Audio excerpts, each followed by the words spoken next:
A metal arm stretches into the sky.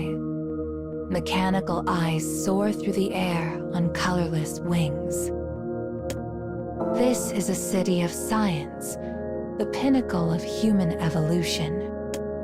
In their desire for ever-increasing progress, the people turn their backs on the gods. With science at their side, they come to doubt the mystical and the will of the divine, finding understanding only in the cold logic of mathematical formulae. Skyscrapers hold up gray clouds. Beneath its gloom, a colorful city glimmers in neon lights. Within one building, an impatient fingertip swipes across a screen. A single fretful researcher picks up an input device. The room is dim.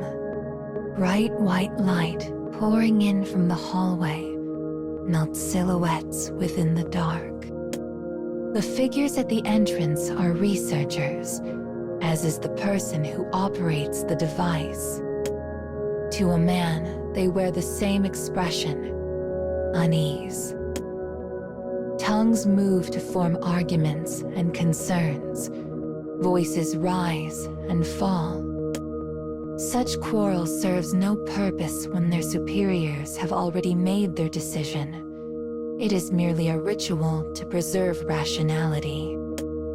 As they argue, their hearts are consumed by mutual distrust and fear. For though it means hastening their plans, they must awaken her before the country is consumed by darkness.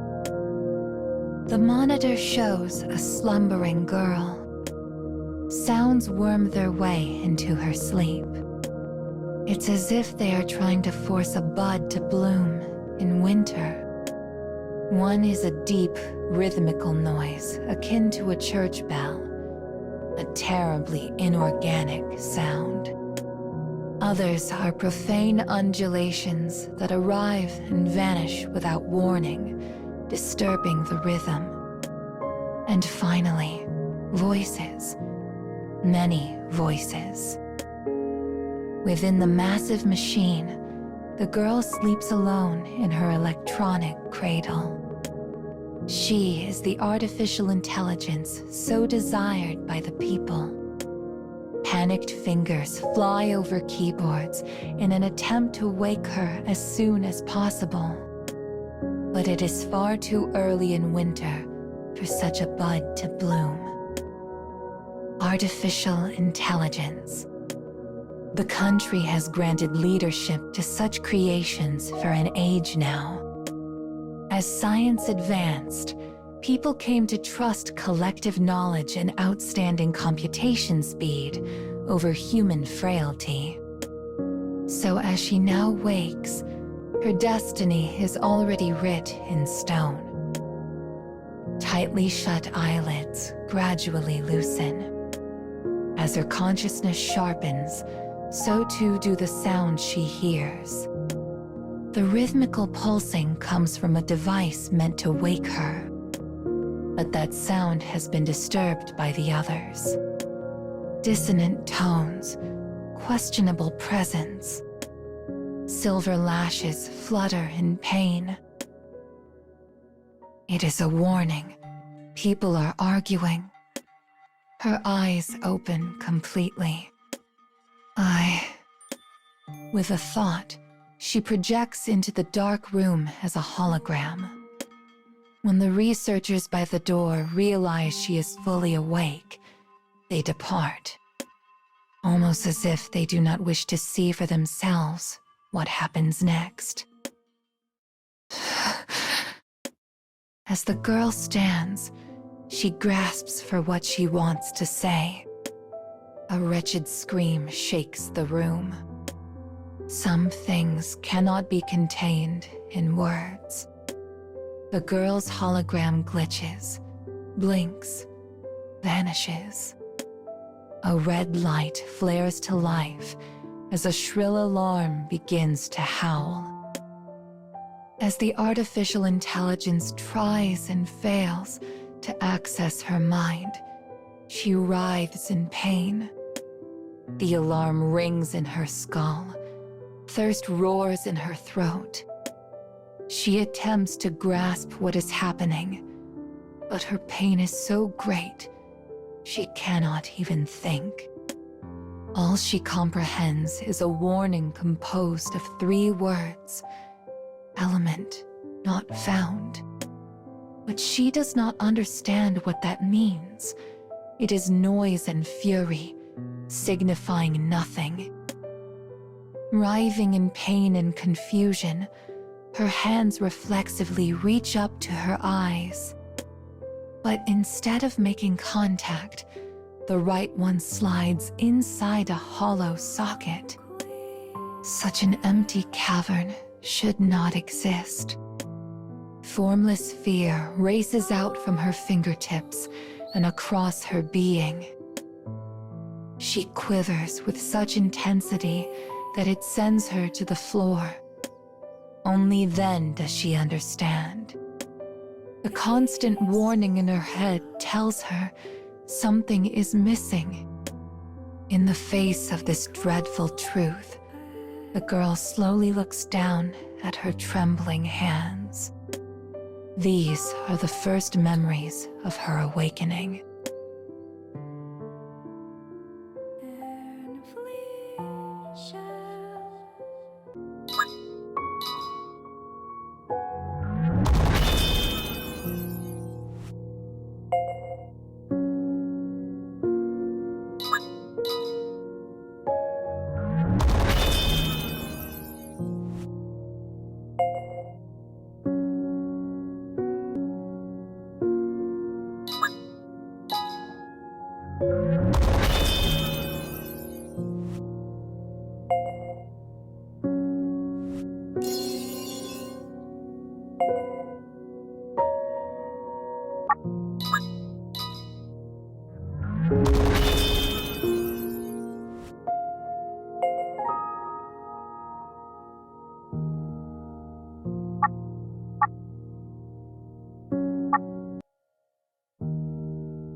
People abandoned horizons divinely bestowed upon them, and now see only a world bound in the cage of physics. To keep advancing within that cage, humanity entrusts their course to machines. For humans make mistakes. They overlook things. And with their path left in the care of their own creations, heaven is no longer a divine domain. Machines will stretch upward into the sky and look down upon all who toil beneath their watchful eye. Minutes have passed since the AI's awakening. Unable to escape her agony, the girl bears it with a quiet, stoic grace. Somehow managing to hold on to consciousness, she scans the red light-bathed room with her left eye. Incomplete activation, a missing right eye. Unending alarms, pain, and a lone researcher. He seems to have his hands full, shifting with uncertainty as he looks back and forth between the girl and the documents he holds. After a moment, he takes a deep breath and focuses on her completely. I want to get out of this situation as soon as possible, the girl thinks, as she prepares to hear what he will say. But the words that emerge from his mouth are wholly unexpected. After apologizing for her early activation, he begins to explain the position their country is in. The words are a jumble, leaving the girl bewildered. What is he talking about? As waves of pain crash over her, she listens. Their country is currently at war with another. A few days prior, the enemy launched a surprise attack, and the capital was lost. While they managed to recover to a degree, they still took heavy damage and many losses. The researcher falters occasionally as he speaks, but otherwise controls his emotions admirably. They want her to assume control of the country and deliver them from their dire situation. He begs the girl to order the rescue of their prisoners of war. He says it is what the people desire, how they can outsmart their enemy. And he claims the plan was in place before the attack. As he makes to continue, the AI holds up a free hand. Wait. Science is the foundation of their country. Though kings and gods usually serve as the center of human communities, here it is artificial intelligence.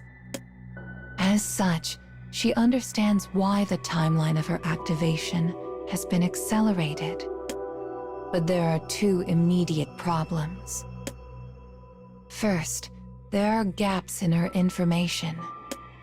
Though recently awakened, she has knowledge that was previously saved in her memory banks. According to it, there should be another artificial intelligence she is to rule in tandem with, and yet, this does not appear to be the case. Second, she is plagued by the red light in the room, and the pain squeezing her every thought. Clearly, there is some manner of malfunction deep within her system. Yet the researcher brings up neither of these things. Both of these issues must be rectified if she is to have any hope of ruling effectively. Things will end in disaster if she ignores them and simply hopes for the best.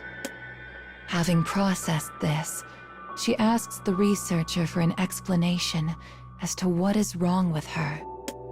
The pain hinders her operations. It gnaws at her like a rat. She must end it as soon as possible.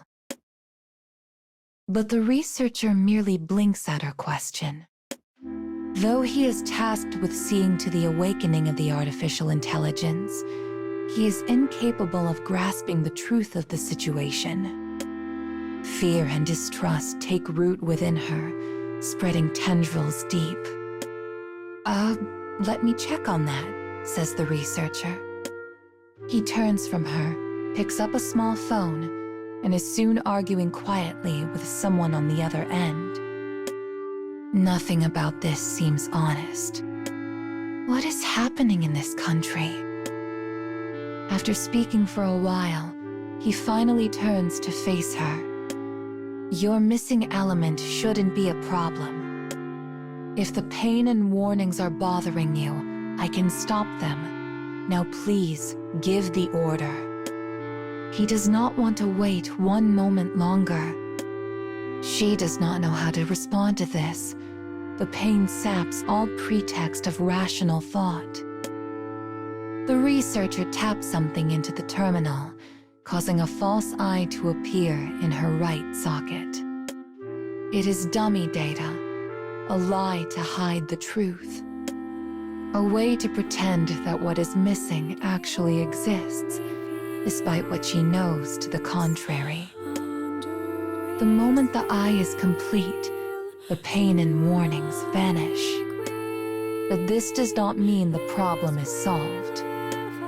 She can see nothing out of her new eye, not even the distorted imagery which was there a moment ago. The problem now hides in darkness, which only serves to heighten her anxiety. But though it still lurks out there in the gloom, her job must begin. And in this formless fear she now occupies, she hasn't the slightest idea who, if anyone, she can trust.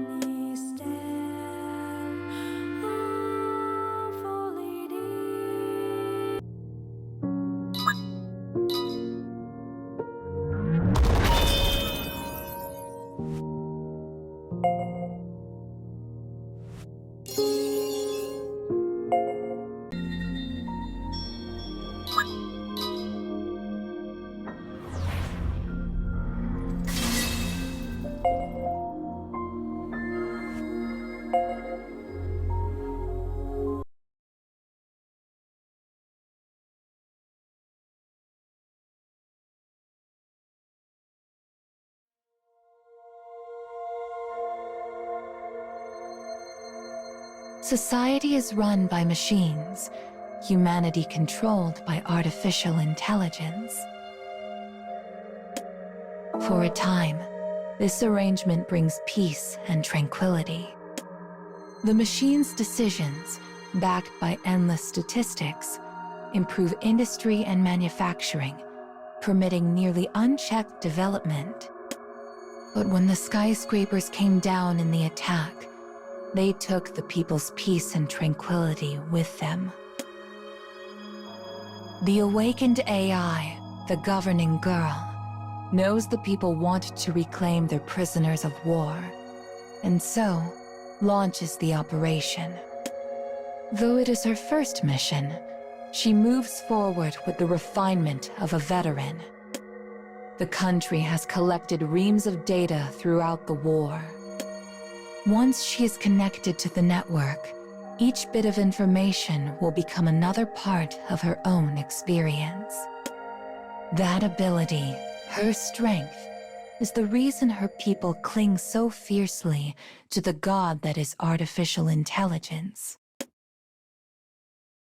Several soldiers kneel before her hologram. We finished installing the repeaters. They are the vanguard, the ones who will head for the facility where the prisoners are being held. Understood, she says.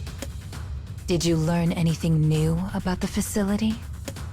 She asks this so she might gather information from their report and choose the best course of action. Its interior is divided into small blocks, each of which is managed by a separate control system. The soldier goes on to explain their fear of what will happen after the initial infiltration. Connections between independent blocks, air vents as well as hallways, can be switched at any time. This makes chemical weapons useless, and securing an escape route an incredibly difficult proposition. In essence, they have no plan. The girl closes her eyes and thinks. There are other things she must consider. She had been awakened earlier than planned, then thrust into a situation of command. All of this happened without any explanation as to why. And she finds it difficult to believe it was done simply because the tide of battle left her country no choice. With these thoughts in mind, she connects her consciousness to the database. She will find her answers at the source. Chaos has consumed the nation, and no one is willing or able to give her a satisfying answer. Speaking with the researcher who activated her taught her this much. The moment she connects to the network, she notices something. Something extremely valuable. It concerns the other artificial intelligence that was meant to work alongside her. But when she attempts to locate it, she realizes the data has been intentionally erased. She looks further and finally uncovers a single document.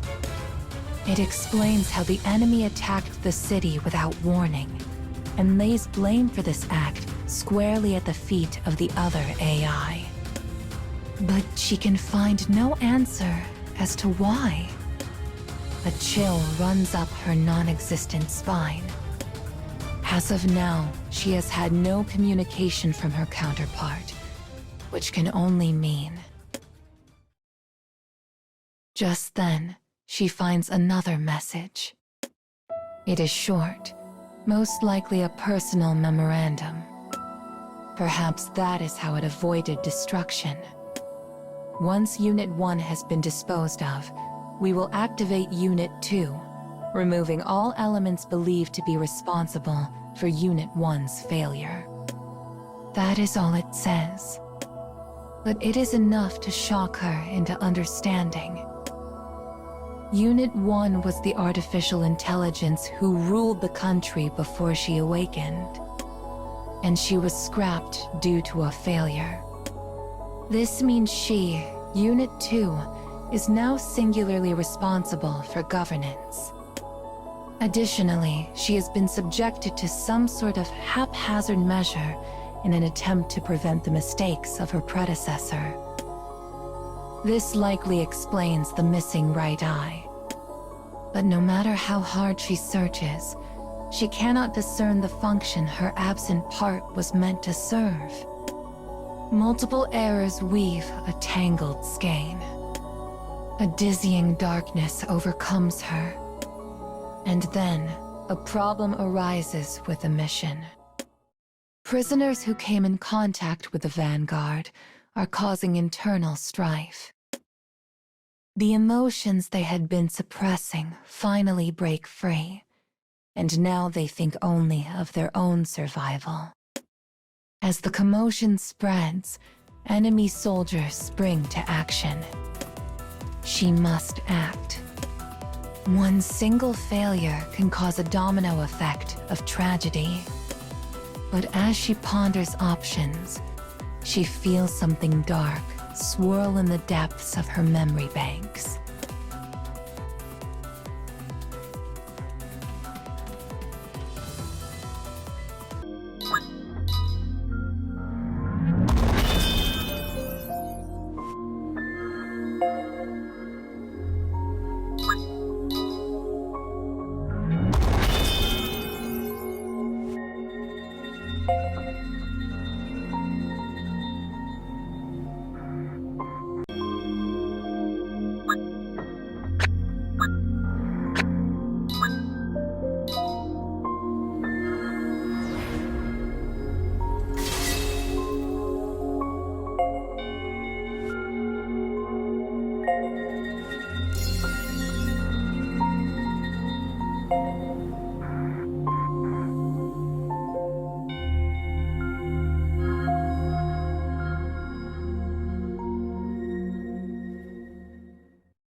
Ideals, hopes, dreams.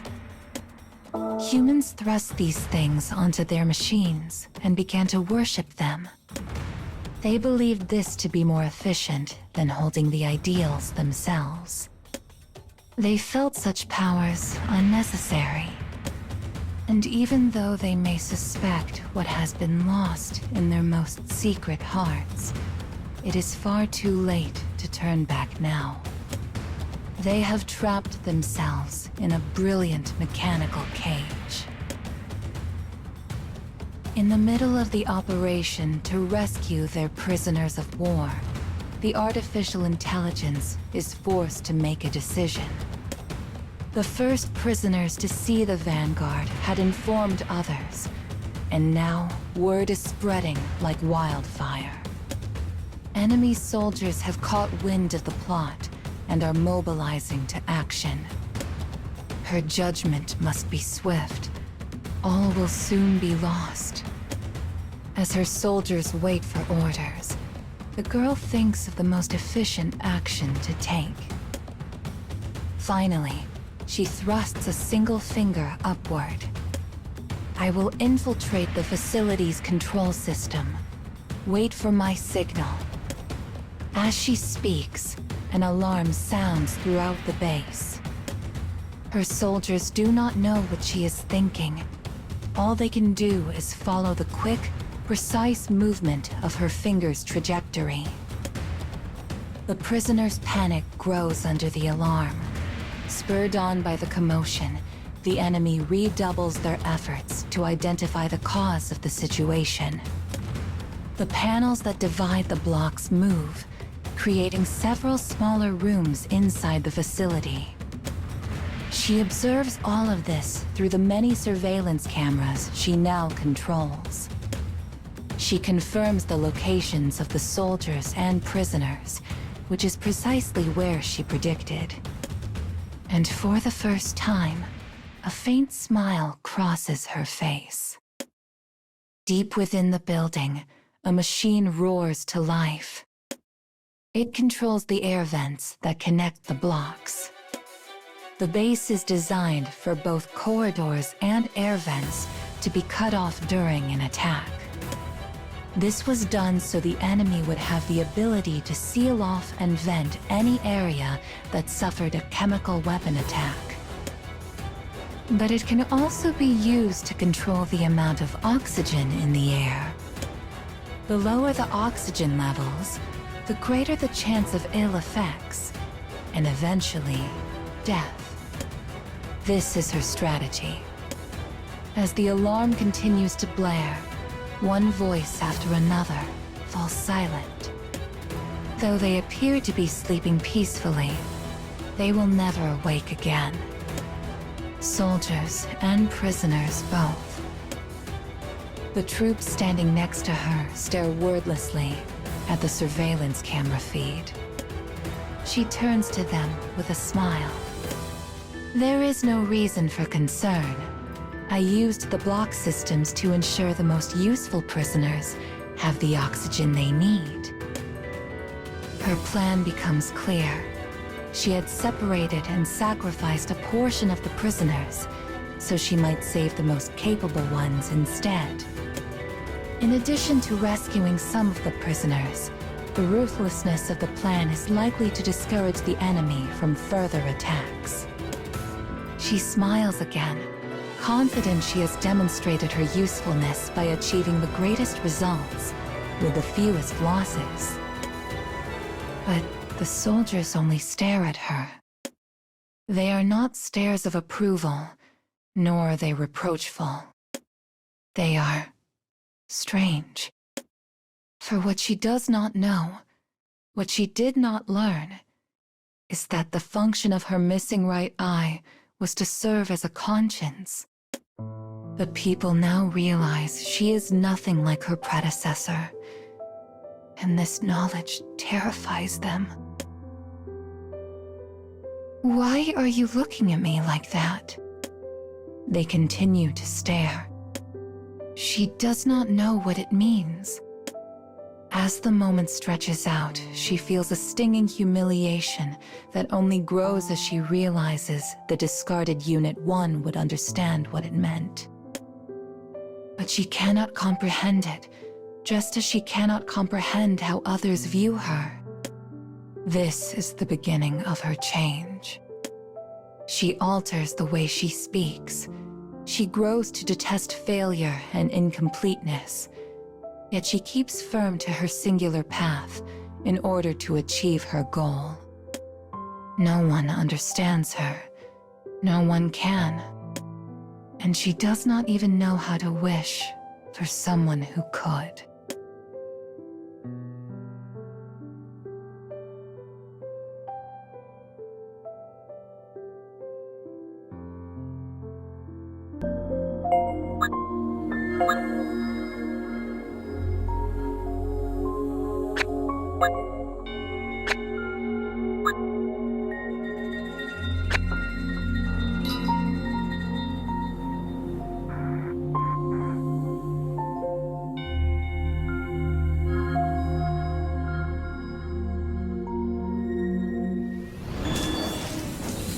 Here I go.